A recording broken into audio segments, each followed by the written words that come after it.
Hi, friends. Welcome back to Unlocking Potential, your journey to fulfillment. I'm Aaron Sangmo, and I am your coach. Thanks for coming along.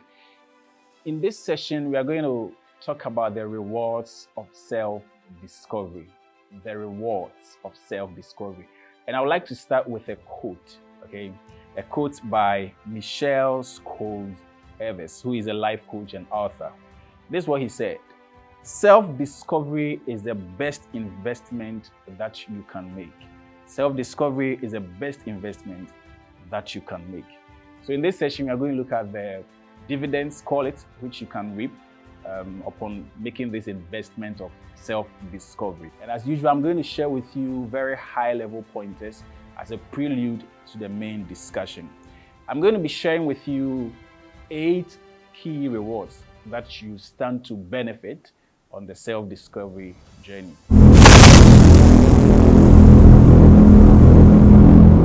So let's kick things off with reward number 1. Discovering your true self puts you in charge of introducing yourself to the world. It doesn't get better than that, to be in the driver's seat when it comes to introducing yourself.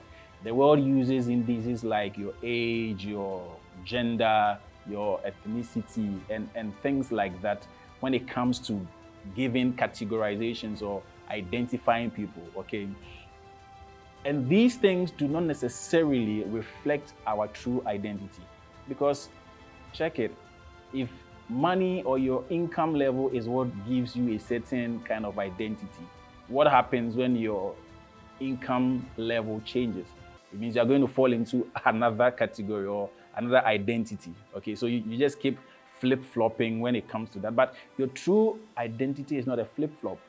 It's permanent, it's eternal, and that matters more than any form of temporary identification that can be given to you. So you need to discover yourself so that when you have the opportunity to introduce yourself to people at conferences and all that, you can tell them exactly who you are. That's reward number 1. Reward number 2, discovering your true self is a foundation to develop an enduring character.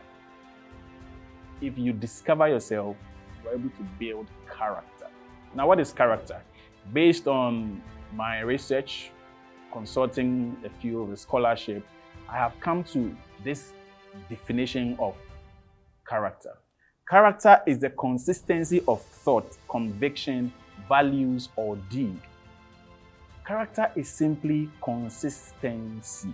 Consistency of your beliefs, of your passions, the things that you hold dear, holding them dear eternally, forever, perpetually, irrespective of situations, irrespective of fear or favor, money, power, whatever. Character means staying true to yourself all through, okay? And there is a very interesting way we discuss the alphabets, the numerals, and all those things you see on your keypad. We call them what? Characters. Character. Why? We call them character because A doesn't change in the morning. It doesn't change in the afternoon. It is A at dawn, at dusk.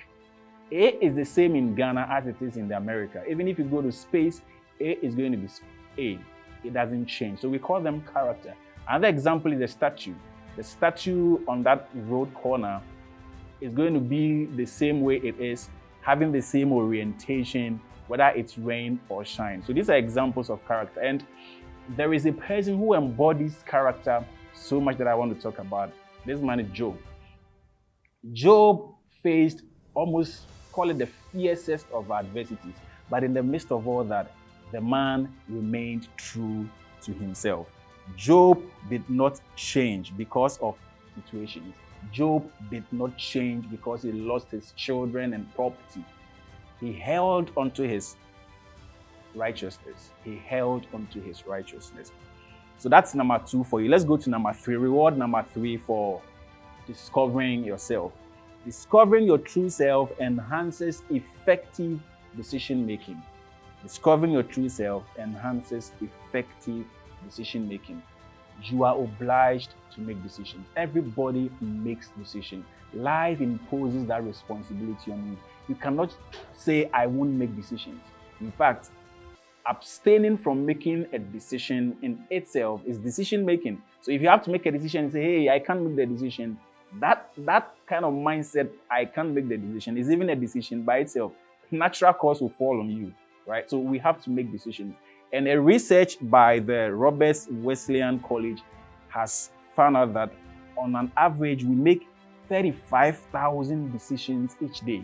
That's a whooping lot. 35,000 times you're asking questions to yourself and you're making decisions based on those questions. What should I eat? What should I wear? I'm sure it gets worse when it comes to our ladies, right? Even the shoe, there should be a certain color, the bag, a whole lot. If you're in the office, what time should I go for break? Should I make this call? Should I not make this call? So we are constantly making decisions. And for you to be able to make effective decisions, you need a standard. There should be something that guides you. And that thing is awareness of yourself.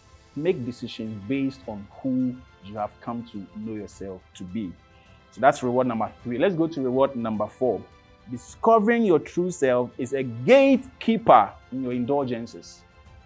I have to emphasize this. Discovering yourself is a gatekeeper. It helps you to sieve the things you can do and the things you cannot do, the things you should do and the things you shouldn't do, the appointments you should accept and the appointments you should reject. Yes.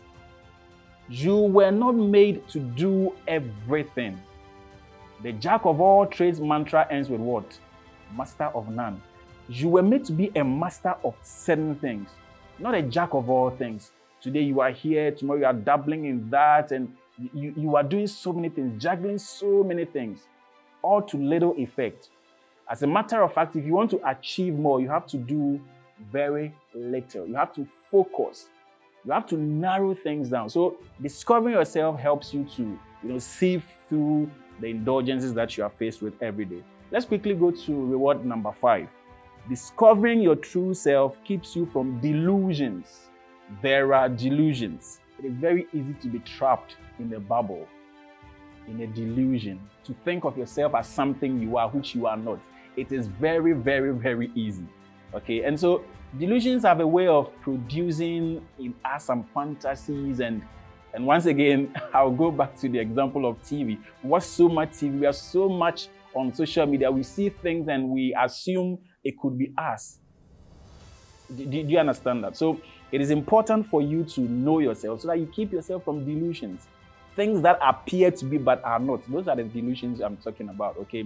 Know yourself and save yourself the misery that comes with delusions. Reward number 6. Discovering your true self reposes self-esteem. Discovering your true self reposes self-esteem. Let me tell you, the world is going to try to beat you down. The world is going to do everything to beat you down, to look down on you. The world is not going to give you any favors. You may have learned that by now. Okay? So one thing you need to get by, one thing that will help you to face this harsh reality is self-discovery. When you know yourself, you're not going to let anybody look down on you or put you down, because you have this deep conviction of the self that you are, the person that you are. And you're not going to take anything from anybody. So that's another reward. I think it's very critical. Self-discovery is your ticket to self-esteem. Let's go to reward number 7, and that will be second from last. Discovering your true self takes off the pressure to please others. I don't know about you, but that sounds so relieving. The pressure to please man is so inherent in society. You want to please parents, you want to please siblings, you want to please friends. Everybody's trying to have a bite of us. Everybody wants us to be a certain kind of person to them. And that's a Herculean task, to please people around you. That's always going to be difficult. People sometimes make a mold for us and they want us to fit within that mold. But hey, if you know yourself, you're not going to fit into any mold that anybody created for you.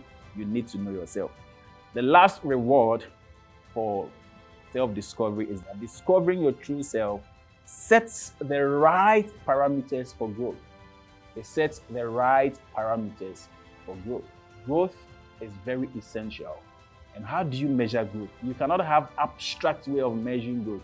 And growth has got nothing to do with your age, right? You have to set the right parameters in various facets of your life. And the yardstick for doing this is self-discovery. You need to know yourself and set for yourself practicable growth standards. Okay, so self-discovery helps you to say, okay, I know this is my passion, so I want to grow in this particular area. I like doing music. That's me. And for me to know how much it's going to reflect in the quality of songs I'm writing, or the quality of my administrations or performances, or whatever it is that you are so passionate about. So this will bring us to the end of this session on why self-discovery matters. And I hope you've been inspired. I'm going to leave you, as always, with something to think over. This time I'm picking one from Stephen Covey, who is a best-selling author and seasoned conference speaker. I am not a product of my circumstances. I am a product of my decisions. End of quote. Catch you in the next session.